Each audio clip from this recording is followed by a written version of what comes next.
कर्नाटक में हिजाब को लेकर विवाद बढ़ता जा रहा है और छोटी सी बात काफी बड़ी बनती जा रही है।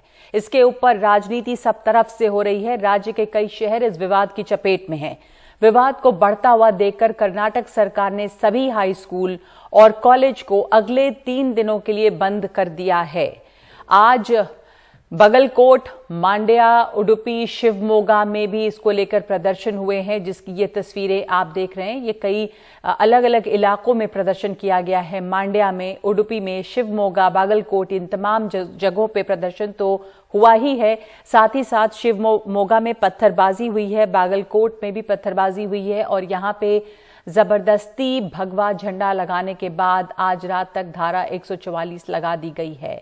कॉलेज में हिजाब पहनने को लेकर उठे इस विवाद पर आज हाईकोर्ट में भी सुनवाई हुई, जो सुनवाई कल भी जारी रहेगी। और हमारे साथ इस वक्त मौजूद है मेरे सहयोगी निहाल किदवई। निहाल, हम अलग अलग इलाकों की तस्वीर देख रहे हैं। बागलकोट है, शिवमोगा है, जहां पे पत्थरबाजी हुई है, तो ये प्रदर्शन जो है वो हिंसक भी होते जा रहे हैं। और ये जो बात है हिजाब पहने या हिजाब ना पहने, इस पर जो प्रतिक्रिया हुई है वो काफी ज्यादा बढ़ती जा रही है। निहाल, देखिए, बहुत ही दुखद है ये, क्योंकि वो छात्र जो कल तक एक दूसरे के साथ बैठ करके एक स्कूल में, एक क्लास में पढ़ते थे, एक दूसरे का खाना साथ में शेयर करते थे, आज वो एक दूसरे के खिलाफ भड़काऊ भाषण दे रहे हैं, एक दूसरे का विरोध कर रहे हैं। और ये देश के लिए अच्छा नहीं है। जो हालात यहाँ पर पैदा हुए हैं, इससे कर्नाटक की छवि भी खराब हुई है। एक IT सिटी की जो छवि थी, वो छवि को बहुत ही गहरा धक्का लगा है और इससे उभरना बहुत आसान नहीं होगा।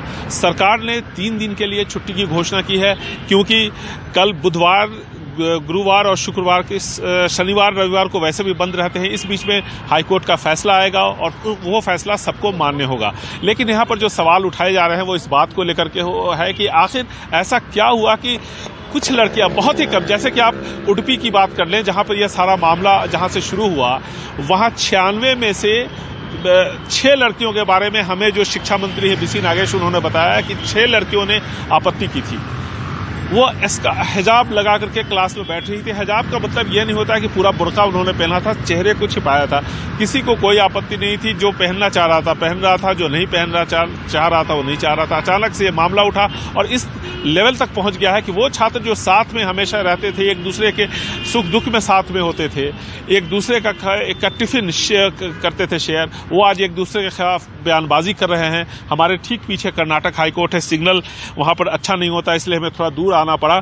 तो कुल मिलाकर के जो हाल, कल भी सुनवाई हाईकोर्ट में होगी, लेकिन जज ने बिल्कुल साफ कह दिया है कि जितने भी पक्ष है वो अपनी बात रखें, लेकिन थोड़ा जल्दी अपनी बात को पूरा करें ताकि वो फैसला सुना सके। जज चाहते थे कि आज ही फैसला सुनाएं, लेकिन बहस लंबी चल गई और इसलिए कल तक के लिए कार्रवाई स्थगित की गई है। कल 2:30 बजे फिर से कोर्ट में इस पर सुनवाई होगी।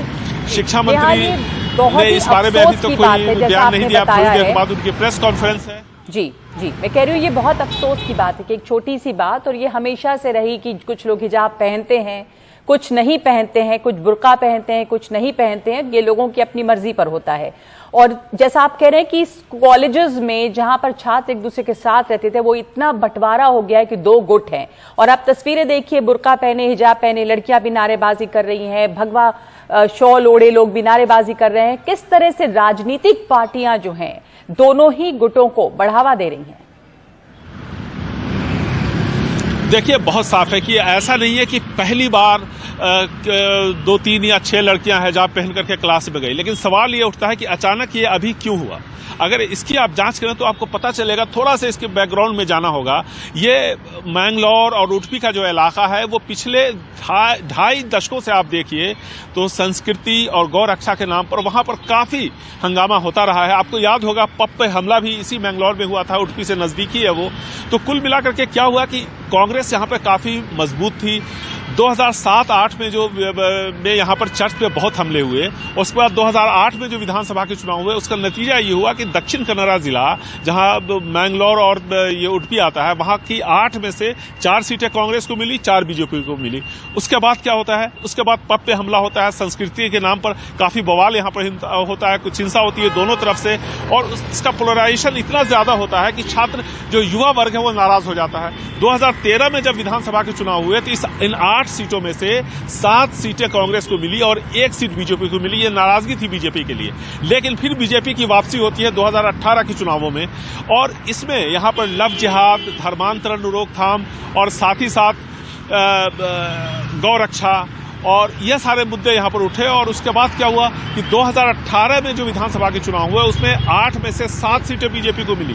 2013 में 1 सीट मिली थी, 7 सीटें कांग्रेस को मिली थी। 2018 में 7 सीटें बीजेपी को मिली, 1 सीट कांग्रेस को मिली। अब फिर चुनाव होने हैं, और यहाँ पर जो इस तरह का एजेंडा सेट होता है, इस एजेंडा का असर पूरे राज्य में देखने को मिलता है। और यहाँ पर क्यों सेट होता है? इसलिए यहाँ पर इकोनॉमिक डिस्पैरिटी बहुत ज्यादा है, जो आर्थिक विषमता है वो बहुत ज्यादा है। ये वो इलाका है जहाँ बहुत ज्यादातर जो मुस्लिम हैं वो आपको गल्फ कंट्रीज में मिलेंगे, और इस वजह से उनका वो जो इकोनॉमिक डिस्पैरिटी है वो एक बहुत बड़ी वजह है इस तरह यहाँ इस तरह का माहौल को बनाने में, और इसका फायदा सभी राजनीतिक दल लेते हैं। अब से कुछ दिन पहले यहाँ पर पंचायत के चुनाव हुए थे, उन पंचायत के चुनावों में एसडीपीआई के समर्थन वाले जो उम्मीदवार थे उनको 280 के आसपास सीटें मिली। क्यों मिली?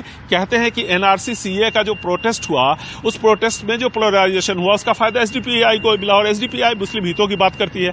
इससे कांग्रेस को बेचैनी बढ़ी, क्योंकि ये वो सीटें थी जो कांग्रेस को मिला करती थी। पहली बार एसडीपीआई को 280 सीटें मिली, पहले 60 या 70 सीटें मिलती थी।